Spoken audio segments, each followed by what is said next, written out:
Good morning, and thank you for joining us today, and excuse our brief tardiness this morning. Last night I visited Gulfstream Aerospace and a spectacular announcement of 2 new business jets. The G800 flies farther and faster than any aircraft ever produced by Gulfstream. The G400 combines performance and environmental efficiency to reinvent large cabin aircraft class. We are happy and thrilled to have these aviation industry leaders based in Savannah. Gulfstream is Georgia's largest manufacturer, and they are certainly, their employees are world-respected, world-renowned for what they're able to do. The weather this weekend was beautiful. However, the disregard for some basic COVID protocols were not. The constant reminder on the front of City Hall is to mask up Savannah, and it's still the way, combined with vaccinations, so that we can get out of this pandemic. We have some good news to report, as about 55% of Chatham County residents are now at least partially vaccinated against COVID-19. And so while this is progress, we know that we can certainly do better. The city of Savannah, I'm proud to say, is now leading the way in our community. Since the launch of our new COVID vaccine incentive program, we now have 1,346 City of Savannah employees who are fully vaccinated and verified. And that verified is important. It's one thing to be self-reported. So we have 1,346 that are verified and vaccinated. We have an active workforce right now of about 2,100 employees. So our vaccination rate, if you do the math, stands at about 63%. So we are marching hard towards that 80. We are getting there in our organization, and I challenge all private sector employers to do the same by incentivizing or requiring vaccination among their employees. Again, vaccinations are our way out of this pandemic. If you are not an employer, but know people who are unvaccinated, we know that you can play a key role as well. If you've been vaccinated, we want you to talk to people. Tell them you've been vaccinated. Talk to them about your experience and encourage them to make an appointment. This past weekend, I spoke at the homegoing services of the mayor of Riceboro, Georgia, 35 years old, due to COVID. A bright, shining life, someone who had an exuberance for his city, and that light dimmed, cut short because of COVID-19. We need those days when these types of services are a thing of the past. So if you have questions about the vaccine, we want you to talk to your healthcare provider or your pharmacist. The data from the Georgia Department of Public Health is absolutely clear. Vaccination prevents severe illness and death. Just 0.03% of fully vaccinated Georgians have been hospitalized with COVID since January, and 0.009% have died. And I want to say that again, just 0.03% of fully vaccinated Georgians have been hospitalized, and 0.009% have died.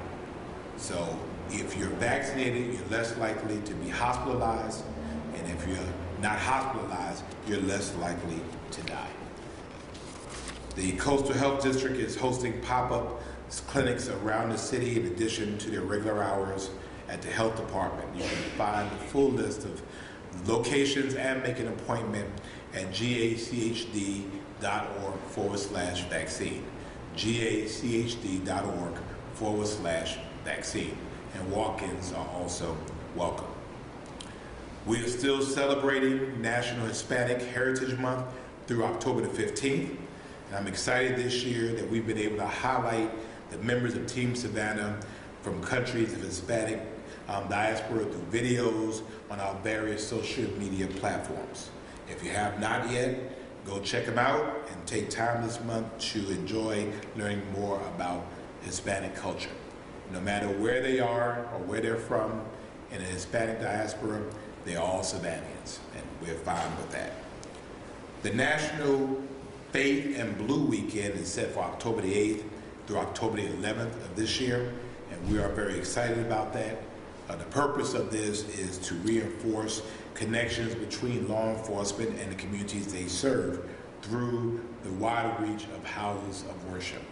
And we've appreciated and enjoyed a great relationship with our pastors, our ministers, our imams, our rabbis, our temple leaders, and this is a day, a weekend to solidify that relationship. So due to COVID, of course, we won't have any in-person events this year. However, you can tune in to multiple virtual observances occurring throughout the weekend. In addition, numerous faith leaders and a congregation members will be visiting various Savannah police buildings to present tokens of appreciation, and we thank them for that. Savannah Police will be releasing a video titled Savannah Strong, a partnership between law enforcement and the faith community over the weekend, so stay tuned for that. However, as a sneak preview, the video will air on the local SGTV Channel 8 beginning Friday and officially premiere on Saturday, October the 9th at 3 p.m. on the Savannah Police Department's Facebook page. We're grateful for each person that took the time and will take the time to help us participate in this special weekend. If you're looking to boost your business or your business idea, we're asking for you to sign up for the Economic Development Department's free class tomorrow at noon. This virtual course will focus on writing a business plan. The department hosts dozens of free online classes each month on various business topics. To check out the full list of available classes, visit savannahga.gov/calendar. savannahga.gov/calendar, and you can also find registration information there. Let's remember that October is Domestic Violence Awareness Month. Domestic violence does not care about sex or age, education, or social status. On last Friday, I was able to join Safe Shelter in their annual candlelight vigil in Forsyth Park, which was well attended. I want to thank Safe Shelter for their leadership and for what they do day in and day out. We want people to know that love should never hurt. If you're in that situation, you don't have to live in that situation. You are destined to be in a relationship that is caring and nurturing and should not be shameful or hurtful. So if you need help, Safe Shelter is here to help you 24 hours a day, 912-629-8888. 912-629-8888. And of course, October is Breast Cancer Awareness Month. And we want to make sure that those in your life know the signs and symptoms of this disease and how to proactively check for it. And so for more information, visit nationalbreastcancer.org. nationalbreastcancer.org. And men also get breast cancer. So, no, this is not just a woman thing. So I'll go ahead and I'll put a pause here to take any questions, and then I have a very exciting announcement with some great people who have joined us today. Good morning. Good morning. How are you? Good. How are you? Can you just talk a little bit more about fostering what you think it means to the community? They did the thing last night. I mean, it was huge. But I think the most important thing to think about, they have about 15,000 employees that are here based in Savannah. So that is a boost to Savannah's economy. The planes are essentially built totally here in Savannah. And here in the middle of a pandemic, they're rolling out two versions, a larger version, 800, and then a smaller version, which is the 400, but is a opportunity for those customers who want that smaller body to be able to get into that market. I got on a couple of planes last night. I've put in my order. As a person of faith, I recognize that I can do all things, and if I pray hard enough about it, and if I win the lottery, I can have one. And I imagined what it was like. But just the workmanship, that is really the epitome of Savannah Strong. I mean, these are Savannans who are building the world's best aircrafts, that are making 9/10 the speed of sound, that are using recyclable fuel. We see these planes every day out at the airport, landing, being tested, being built, being constructed. So I congratulate our friends at Gulfstream. Obviously, this keeps Savannah on the map as well, and their parent company, General Dynamics. So this was huge news for our community. I was glad to be a part of it. And again, for a community that has a diverse economy, this also means continued jobs and people being hired, because these planes get on a waiting list really quickly, and so I'm excited about it. I hope I get my plane before you. Do you have any comment about the Weeping Time Coalition legal action, which I believe specifically names you along with the city? I haven't received anything regarding that, and so if it's against the city, it's against all 9 aldermen. That's between whoever filed it and the state of Georgia. My contention is still, we did what they told us to do. They have said that we fulfilled all, so as far as I'm concerned, I'm done with that. Let the court go ahead and affirmatively decide that the city did what the state instructed us to do, and we'll move on. I just have one last question about vaccines and the city program. I think it would be safe to say the incentive played a big part. Would you agree with that? The what? The incentive. Absolutely. Absolutely. Again, and we're talking about, we have 2 incentives now. We had one that was for annual leave, and then we kicked that into second gear with the $500 incentive. So we know people are doing it, and again, the numbers kind of say for themselves. The difference with this side of the program is that we're verifying it. The GRID system is the vaccine database for the state, and so in order to receive the incentive, your name has to be checked independently in GRIDs to make sure that you are really vaccinated. So this will help us get to where we need to be. What about private employers who'd like to get a high vaccination rate but don't have the money for an incentive? Incentives are not always money. Again, you can do annual leave, you can do a variety of things. We didn't necessarily have the money either, but we used it our salary savings that we already had. The question is, you have to do a cost-benefit analysis of how much will it cost you if your business shuts down because you have a COVID outbreak. And I think it would be much cheaper to incentivize employees in ways that are meaningful for them. It might mean parking, it might mean, Fridays off, or it might mean something. But we have to get our numbers up. Until we do that, our entire community is at risk. Thanks, Joanne. Hey, Dave. Hey. Obviously, next month is November, and in the month of November, it's usually time for the Rock and Roll Marathon. We've been getting a lot of calls, to us about what the status of that will be. Can you comment on what the status of that will be right now? Unless if our numbers improve to an acceptable level, we're on. If it does not, we're off. What is kind of the cutoff? How many more weeks or days? Because normally that would be less than a month long. Correct. I've spoken with the folks at Visit Savannah and the Rock and Roll Marathon. We asked them what their cutoff date was. We wanted to know because obviously if it had been last month they needed to know, we just would have canceled it.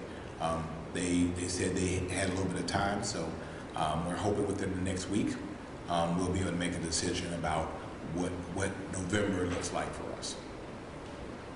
Stay tuned. Good morning. Good morning. I wanted to clarify the numbers that you talked about with city employees being vaccinated.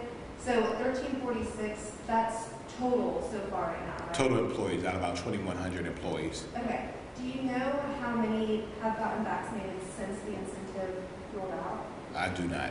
It's 142 additional. 142. Okay, thank you.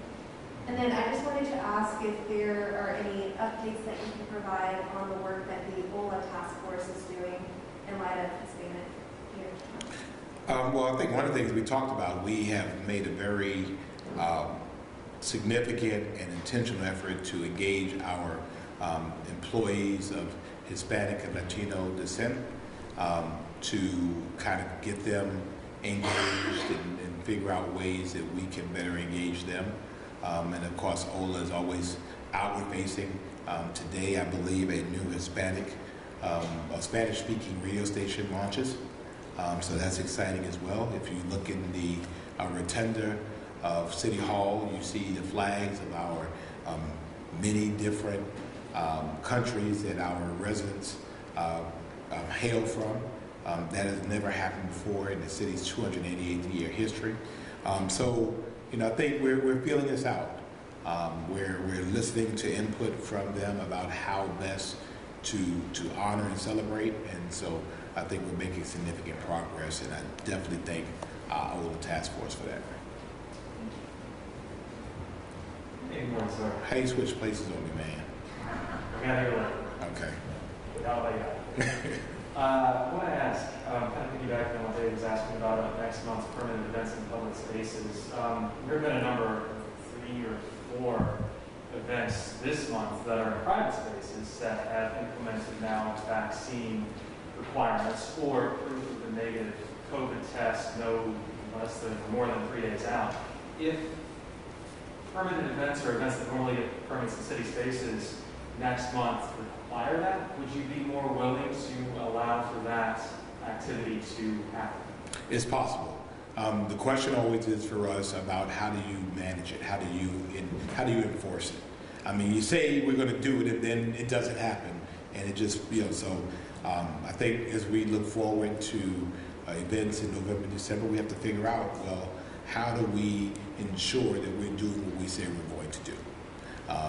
People, we know that we have fake immunization cards out there in our community.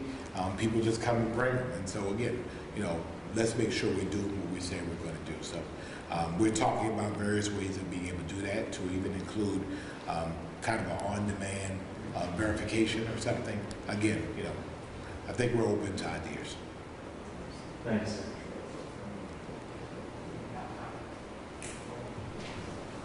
I just have a quick question about, That's how the questions always happen when Joanne says, "I have a quick question." That's the zinger of the day. Again, one more quick follow-up that I just thought of to the question I asked you about the Rock and Roll Marathon. Is there and maybe you don't want to make it public, is there a certain threshold level that the city needs to be at for you to be comfortable with giving these permits? Well, Dave, from the beginning of this, our position was we were going to keep the faith and follow the science. I will tell you every single decision we've made, from instituting the first mask mandate in the state of Georgia, to shutting businesses down, to reopening them, to the second mask mandate, to canceling public events, have been based on the specific advice of our medical advisory team, which includes representatives of our 2 hospital systems, our 2 federally funded healthcare systems, and private physicians. These are public health professionals, epidemiologists, and people who are just really smart. So the threshold, I think, is not necessarily a number for me. It's more about their interpretation of the numbers. Again, I think that there is a combination of a decreased community transmission index, also a decrease in new infections, and then also a requisite rise in vaccination rate. Again, I have no doubt whatsoever that the Rock and Roll Marathon can come here and be successful. There's 15,000 people coming, runners. That's not the issue, because I believe they can protect their runners. The issue is the 7,000 people who come with the 15,000 people who are not runners, and they're in our stores, they're in our businesses, and they're among our folks, and they may not be vaccinated, and there are no protocols for them. So I think that's where we have to kind of balance it out. You know, we don't want these folks to come, have the time of their life, and leave us with a COVID uptick. So I think that's what we're trying to struggle with and balance with. So far, our numbers are coming down nicely. Again, that's why it's important for us to continue to do what we've been doing, making sure we're exercising sound judgment, getting vaccinated, wearing these masks. That was my question. That was your question? Yeah. All right. Well, then I appreciate that. Ladies and gentlemen, I'm going to ask these wonderful folks to come up, and I'm going to show you why I'm so excited.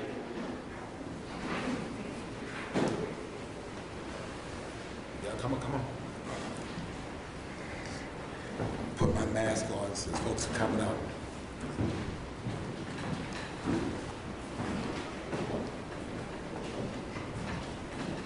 Dr. Ross, come on.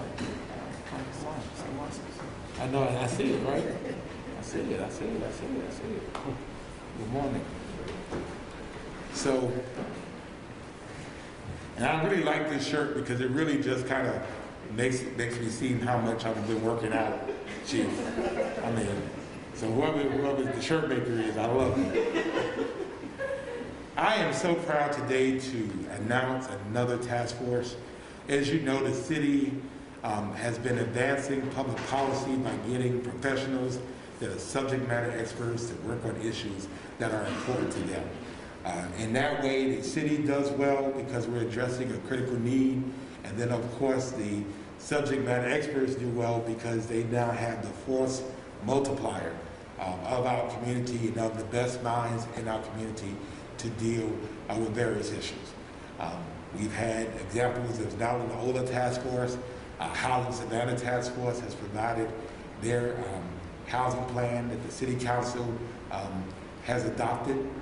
Also, as you know, I met with our real task force, race, equity, and leadership, and they have now submitted their draft of their comprehensive plan.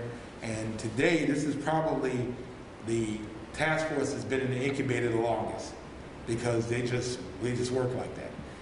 These are some amazing people that are behind me, and today I introduce READ Savannah, R-E-A-D Savannah. And this task force is committed to ensuring that we are able to be where we need to be by literacy.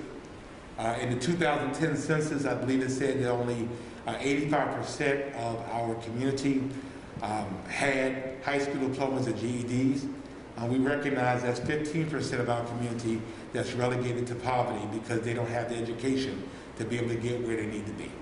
We also know that there is a firm connection between the literacy of a mother and the literacy of children. We recognize that, as far as that your career takes you as far as you can read. And so these are professionals from both the public, private, and public-private and nonprofit sector that join forces to work with us to be able to make literacy and the attainment of literacy the work of the day. And so we want to make Savannah's children and adults ready for post-secondary education, careers, and civic life by the time they graduate from high school and sustain and attain his or her GED. And helping Savannah residents develop strong literacy skills is a crucial part of the READ Savannah's task force mission, and one that transcends schools and includes everyone in the community. Literacy is something these folks work on every day. Heretofore, we have never worked on it together. From henceforth, we're working on it together. And so I'm excited about this because, again, when we talk about poverty reduction and economic vitality, you're also talking about literacy. When you're talking about crime reduction, you're also talking about literacy. When you're talking about home ownership and living your best life, we're also talking about literacy, and it begins with literacy. So I want to introduce these wonderful folks, and you can just put your hand up and I call your name. Sharon Morgan with WorkSource Coastal, Keith Miller with Deep Center, Steve Daniel with the Whitefield Center, Victoria Baylor, Mindset and Clarity Coach. I need a lot of mindset and clarity. Dina Papadopoulos, Sylvan Learning Center of Savannah. Dr. Ann Katz, Georgia Southern University. Go Eagles. Ron Wilson and Royce Learning Center, everybody knows Ron. Corey Frazier, Easy Pie Tutoring. Dr. Ashley Morris, our friend at Savannah Technical College. Dr. Sean Stewart at Savannah Chatham County Public School System. And our chair, Dr. Zelonia Williams from Future Mind Literacy and Adult Education. And we have partners that include our public library system and Savannah State University. And we're just grateful to have all of them as a part of Team Savannah, more importantly, as a part of Read Savannah, as we help people become literate. So we're glad to invite to the podium Dr. Zelonia Williams, our chair, and ma'am, we are so glad and grateful for the work all of you have put in. You all have had some very interesting Zoom meetings, and so we appreciate the hours that you've put in. Again, most task forces we kind of turn relatively quickly, but they've been working the entire time, and this is the appropriate time. Just coming out of Literacy Month, which was September, right? For us to now say, we're not going to talk about literacy just in September. We're starting in October, and we're going to work all year long. So, Dr. Williams.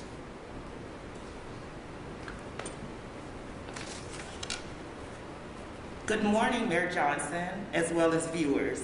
It brings me, as well as Read Savannah Task Force, great honor to stand before you this morning to not only boast and brag about all the work that we were doing behind the scenes. In addition to that, we're also in place to inform you. We are in the trenches working tirelessly to increase our city's literacy rate.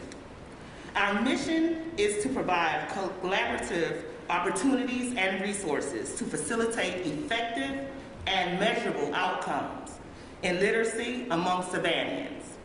We clearly understand when individuals are highly literate, they are better able to interact as citizens, consumers, employees, as well as parents. We also understand that there is a correlation between education and crime. So to our parents, we made it our business to make sure that you have all the resources in place to make sure that your child is literate. To our youth, failing is no longer an option. It is time to change that narrative that was once told to you at some point in your life. To our principals, teachers, colleges, the first time ever we are all able to stand together, work together, and all be on the same accord. Thank you to each and every last one of you, to my left and my right. And to those of you who are in need of a GED, it is never too late, and the time is now. The resources are available. As we gain trust in our community, we only ask that we have the support of our community. That stated, support us in all our endeavors. You can't beat us, so you will have no other choice but to join us. That said, I have two of my, oh my God, working in the trenches. Roy, Corey, one of you, take the mic, please. Thank you, Zelonia. Literacy has been an issue for many, many years in Savannah. I can go back 50 years ago and point out individuals who knew that a literate community would make Savannah a stronger community. I have pictures from 1992 where a parade was dedicated just for awareness of literacy, 30 years ago almost. Today, as the mayor pointed out, there's awareness months going on all over. September, Literacy Awareness Month. October is Dyslexia Awareness Month. The mayor knows that we need to pay attention to literacy every month of the year. And we're going to be able to do that with the colleagues that are standing behind me and others getting involved in the community to make sure the individuals out there in the community know where and when they can get help. It's been shown that there's over, the last statistics I was able to find, over 25,000 people that had literacy needs in this area. It's also been pointed out that every dollar that's invested in literacy, $33 comes back to the community. The more literate people are, the more they're able to take part in community government in the area. I'd like to give a little shout out to Specialty Sports, who donated the shirts for Read Savannah. Once they heard about the initiative, they said they would like to get behind it because they know that that is an important issue also. We knew the mayor's size was small, we didn't have an issue there, but we need to get the size for the rest of the commissioners because we'd like to provide shirts for them also. So a shout out to them and a shout out to the mayor for bringing this to the forefront.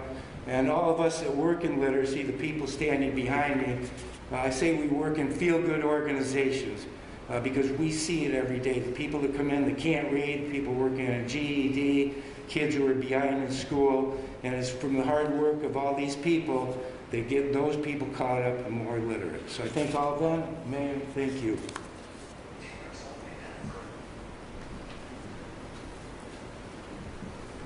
Good morning, everyone. My name is Corey Frazier, and I'm just so happy to be a part of Read Savannah. The way we're tackling literacy is so important.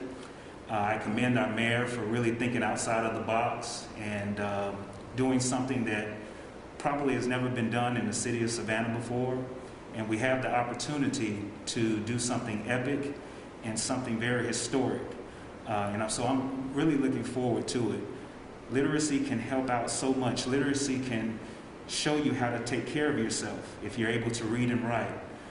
You're able to understand the sciences and understand the different things so far as symptoms and how to read those things. It can also help you and help our city economically.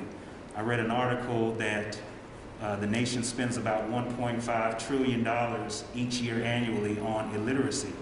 Think about how some of that money can be tied into possibly more salary for families who are working and everything like that. So we're really been working hard. We know that this is not easy.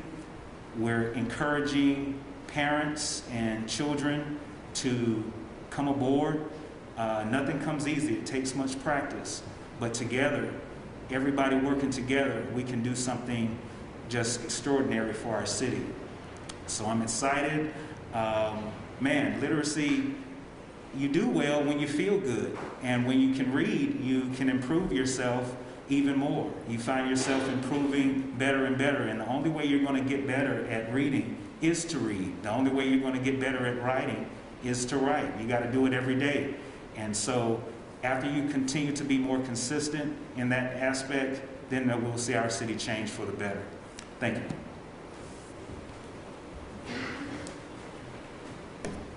Thank you all.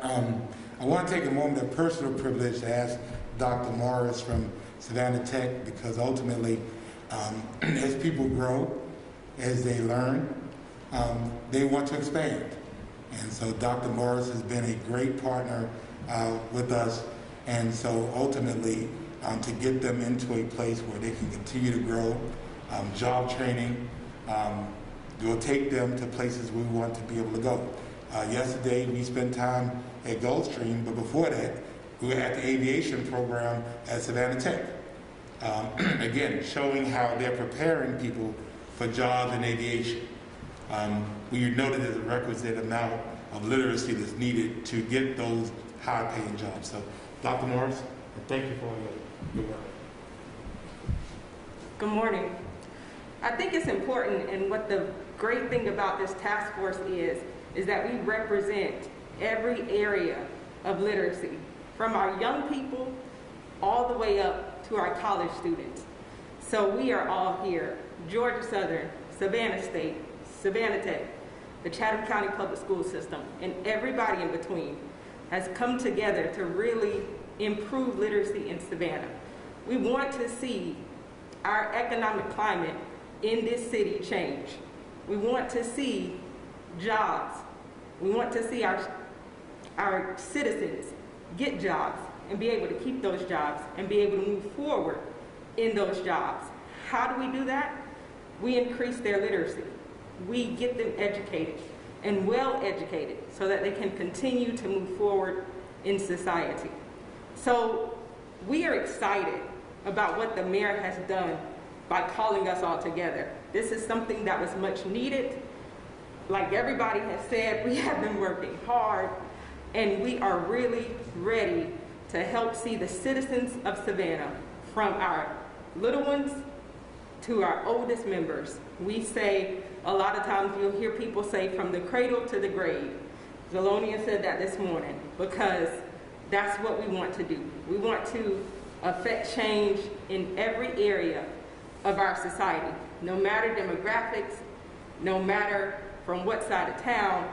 We want to see people grow, and we feel that through literacy, they will be able to do just that. So again, I echo all of my colleagues, and I say that we're excited.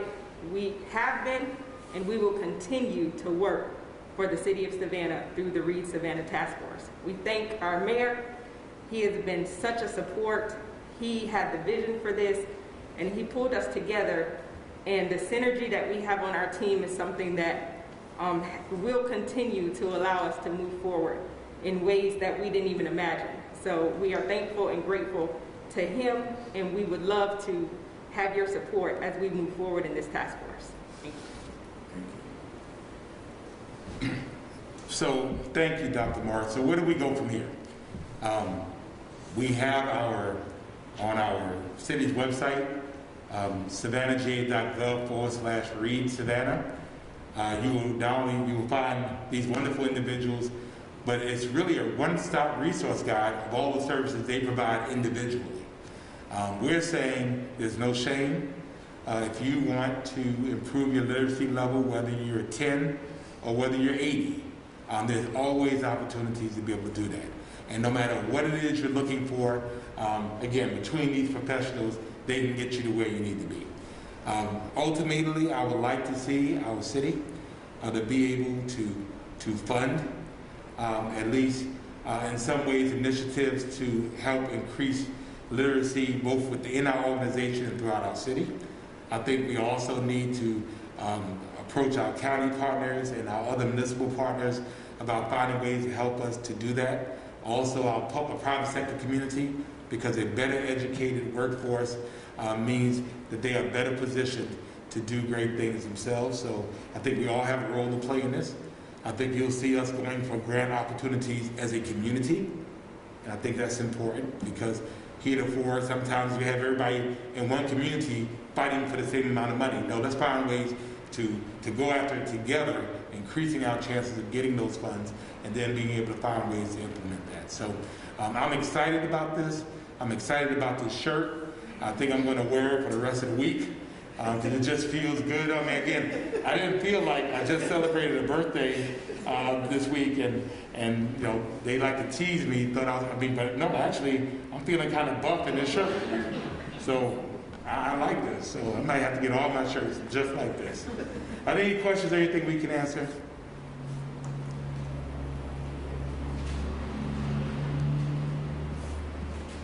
Hello again. Hello. Just a quick one. I know a lot of details on how this will roll out, how folks can take advantage is listed on the city's website. How, and I think a statistic was given, upwards of several tens of thousands of people in the area might have issues with literacy, struggle with that. How does that fall through the cracks with all that we have available within our educational institutions here in the community? And how do you all plan on filling in to make sure that people don't slip through the cracks? Well, I think the simplest thing is that everybody's working together, so people don't fall through. I think before everybody was just doing their thing. We weren't looking at it as a landscape. We were looking at it as islands. So now when we look at it as a landscape, there might be holes that one of them can expand to be able to fill in. And again, we're now saying, as a united voice, that we love folks. If you're not as literate as you want to be, it's okay. I'm not as literate in Spanish as I want to be. It's okay. But there's help out there if you want to be able to do that. And so again, there are people who are stuck in what they feel are dead-end careers. And the difference between them going from here to here is for them to increase their literacy level. Where there are professionals here in both the nonprofit, public, and private sectors that can help. So I think, we going through this as a united front closes those gaps, lets people fall through them. And I think we're going to use this administration to highlight literacy. I don't think that's really ever happened before. And if we have to do another literacy parade when we're doing parades again, y'all know how to do a parade. Let's do a parade for literacy. But I think we have to highlight that so that we take away the stigma that's attached when people don't feel that they have reached all. They just, you get depressed and I'm just here, I'm stuck. And the fact is we can all grow. We all have limited amounts of literacy. And I think we can always improve, and I think what these professionals have shown us that we can all get better. Life is a continuous learning process. And so if we can embrace a love for learning, support for learning, and if these professionals can help us to get on the right road, once you're on that road, you stay on it forever. Thank you. All right. Well, thank you all so much, and we're looking forward to Read Savannah, what Read Savannah will mean for our community. We're going to go ahead and take our obligatory picture outside, and just look forward to great things coming. Again, savannahga.gov/Read Savannah. Task Force do work. Thank you all so much. Thank you.